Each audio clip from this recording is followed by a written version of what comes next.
Hello everyone, I'm Jonathan Hambrock and these are tips for new worship leaders. Sorry I haven't been able to post these videos the way I wanted. I've had a lot of life happen, including the birth of my beautiful new baby girl. So if I look tired, that's one of the main reasons why. But so I'm using the time I have to kind of sneak this video in. It's going to be informal, kind of like a short little spiritual pep talk. So here we go. Today we're going to be talking about doing your best for God's glory. And we're just kind of break that down simply in two parts. First off, do your best. It's easy to lose sight of that as worship leaders, to do our very best, Sunday after Sunday, playing this a lot of times the same songs. You roll in after a long week, just trying to throw things together. It's easy to lose sight of doing our very best and giving that to God. And it helps if we remember who we're leading worship to and for.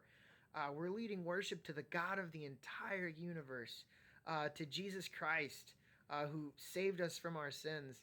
And when you put it in that perspective, they deserve everything that we can give, and that includes playing our instruments. Psalm 33:3 says to play skillfully on the strings, which means drummers, you can do whatever you want. You're off the hook. No, really, it goes for all instruments. We are to bring our best to God, and that brings us to our next point, and that is for His glory. We're supposed to do our best for His glory. As worship leaders, being in front of people, it's really easy to kind of get conceited and prideful, and so it helps to remember, we are doing our best for God's glory. In Exodus, there was these two guys named Bezalel and Aholiab. I hope I'm pronouncing that right. Anyway, they're the men that God gave talent and ability for crafting the articles that went in His temple, and the gold work and the jewels that were inlaid in the garments that the priests wore, and the crafting of the Ark of the Covenant and the tabernacle. God specifically says here that He gave them the abilities. And so I would say to you guys, your gifts and abilities for musical talent, they're from God. And if we keep that in perspective, it makes it a lot easier. It helps us to remember, God gave me this. It's not like I'm just that amazing on my own. And it makes it easier to make that praise flow right back to Him, because that's why He gave us the gifts in the first place, so that praise could flow right back to Him. I think a great modern example for this is a song called God You Reign by Lincoln Brewster. For those of you who are into worship music, Lincoln Brewster is he's a worship leader, but he's also an amazing guitarist.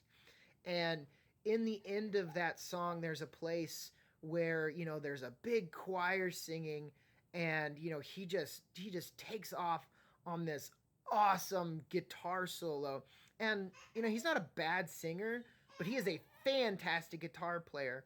And to listen to that song, the way it's always come off to me is he is literally just worshiping God with his excellent guitar playing. He is doing his best, what he does best, for God's glory, because God deserved his very best. So I wanted to encourage you guys with that. You do your best on your instrument for God's glory. In fact, I'm going to put a link to that song down below. Go check it out. It's an awesome worship song. I really hope it blesses you guys. You got to check that song out. I wanted to tell you guys I'm releasing a new single next week, November the 20th. It's called Ever After. You can find it here on YouTube. You can playlist it on Spotify. You can download it from iTunes. You'll probably see it on Facebook. I'm going to post it over there. Please go check it out. I would really, really appreciate it. Until next time, whatever you do, do all for God's glory. Bye, guys.